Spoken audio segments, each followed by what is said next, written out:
শুধু এক আল্লাহকে রাজি খুশি করার জন্য দিন কায়েমের চেষ্টা করা, শুধু এক আল্লাহর সন্তুষ্টির জন্য, অন্য কাউকে দেখানোর জন্য, অন্য কাউকে শোনানোর জন্য না, বা গনিমত পাওয়ার জন্য না, শুধু আমার ক্ষমতা দখল করার জন্য না, শুধু এক আল্লাহকে রাজি খুশি করার জন্য আমার দিন কায়েমের মুভমেন্ট থাকবে।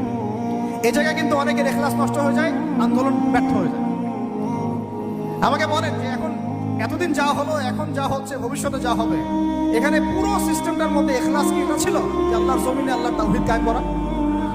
এখন আপনারা বুঝতে পারতেছেন। প্রথম দিন আমরা স্ট্যাটাস দিয়েছিলাম যে পশ্চিমার কোনো সেবা দাসকে আমরা গ্রহণ করবো না।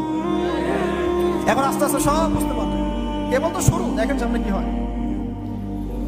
শোনেন, এই উসুলটা মাথায় রাখেন, যখন একটা কওম জুলুম করতে থাকে, যখন একটা কওম জুলুমের উপর জুলুম করতে থাকে, আল্লাহ পাক তার উপরে আরো বড় জালেম চাপায় দেন।